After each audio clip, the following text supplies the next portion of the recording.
Hi everyone. I'll introduce myself shortly. So I'm Vytis, founder and CEO of a marketing agency, but before that I've been in the industry for 13 years working as a Google product lead in another agency. You can see a lot of pictures with Google signs, so Google is a part in my heart. And 13 years in the industry, my agency already spent over $100 million on ads, on paid ads, and search is a big part of it.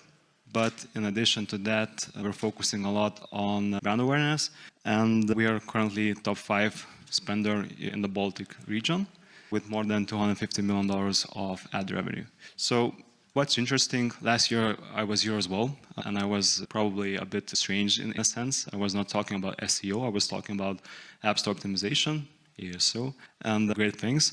One of the things that I showed is how changing app icons can increase your install rates by 40%. Today I'm going to talk about brand awareness and how that can help your SEO strategy and your brand in general.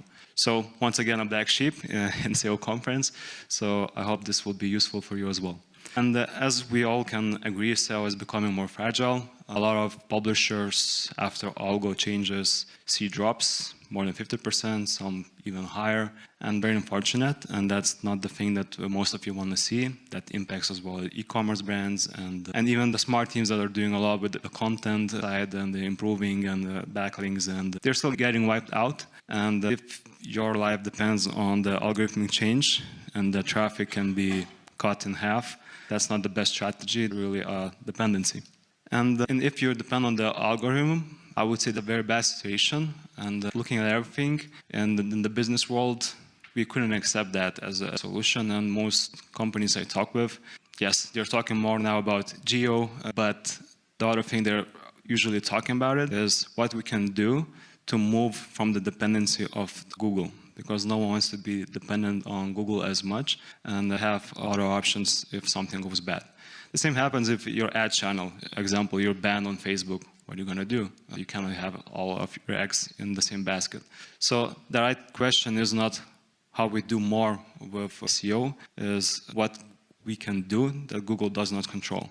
And looking at the examples at the top, there's brands that beat the category. So as an example, you can barely see it, but they will be included in the presentation. So MacBook, as an example, is searched 12% more than the whole category by the keyword laptop. If we check local specifics in Lithuania market, past loan category, Create24 brand, as an example, has 20% more brand search. Brand search is higher than the category itself.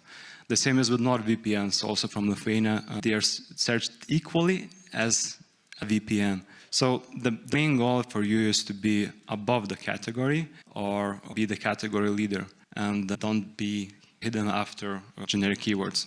And looking at the brand search in general, the things are looking, you can see that there's a black line, and the black line represents the brand's share in search inventory. So for example, your NordVPN, and you can see your brand search spiking. And this is one of the best ways to see early what share of market you're going to have in the future. So share of your brand, the more people are searching for you, the more money you make. So that's one of the ways to track the trajectory and future revenue that you're going to have. And the biggest issue with the 5% rule is that not many people are actively searching for stuff. So how many of you are now searching for pencils? Not many. How many people are not searching for pencils? A lot. So 5% is usually the average that we see are actively, proactively trying to get stuff to buy, but 90%, 95% are not buying. And unfortunately, SEO and performance marketing, which I represent, is fighting for mostly that 5%. And if you want to move away from that, the best way to do that is to speak to the 95% when they will buy later. And they gonna, if you start talking with them now, they're gonna search for you later. And there are 2 speeds of marketing and 2 ways how to do it. So this is based on a very long research with hundreds of brands by APA.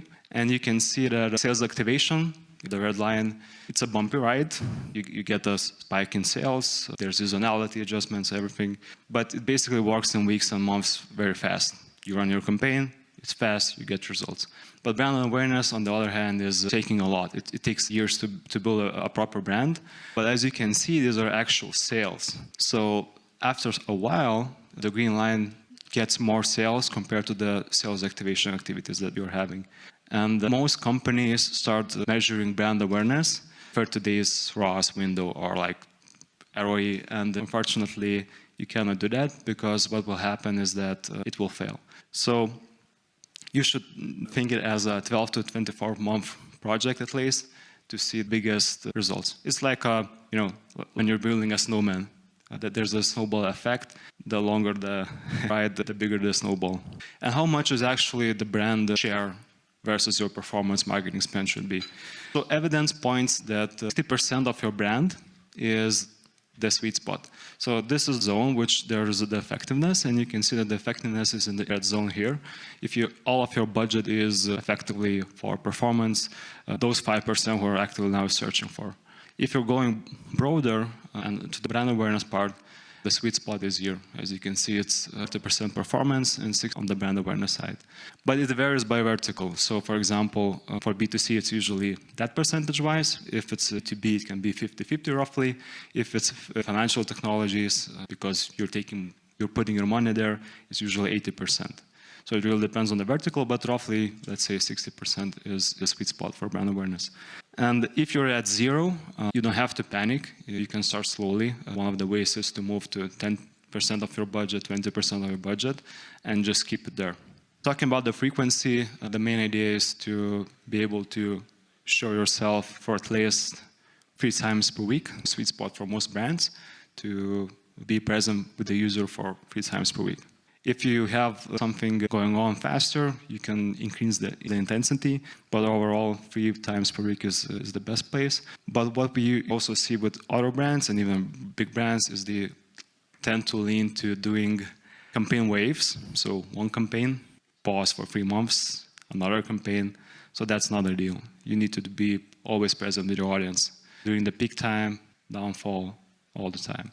You just adjust the budgets based on the seasonality and when you can reach people. And to reach that 95% of the people, there's a lot of different inventories.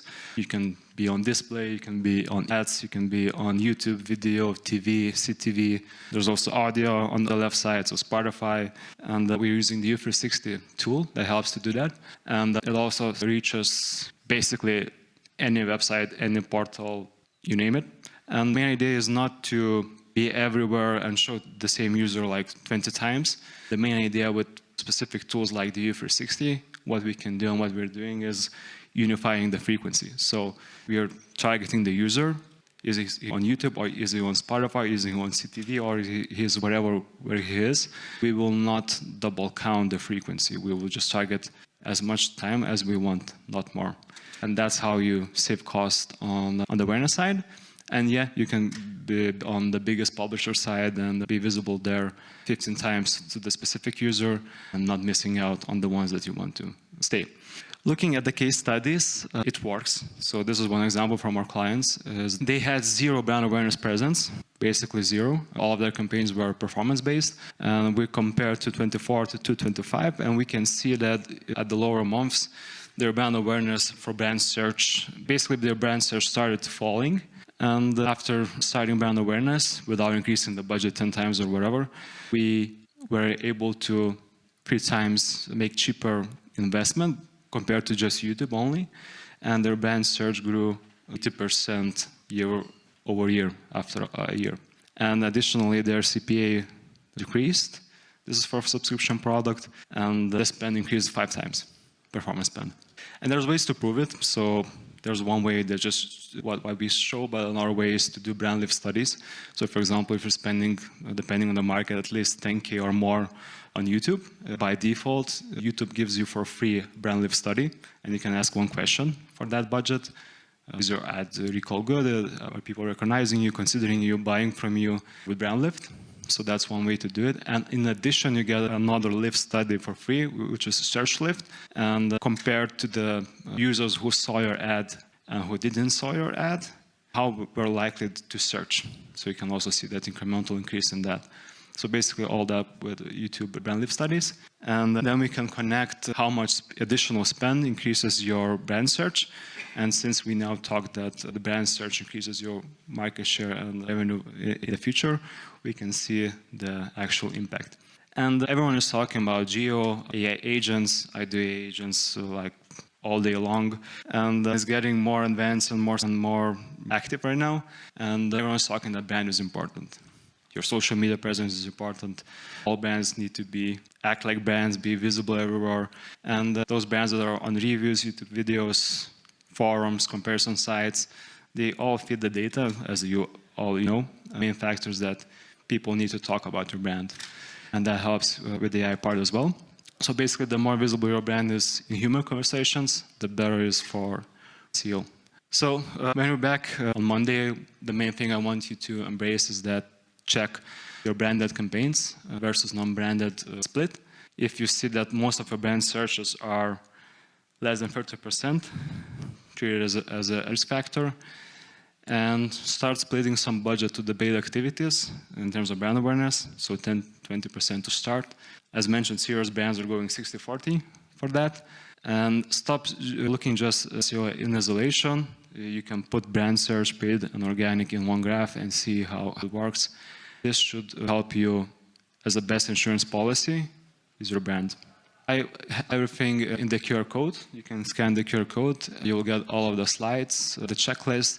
And if you want us to show you, do a walkthrough of how we did the case study, what steps we done there, you can leave your email and we can schedule a call for the demo. So yeah, thank you.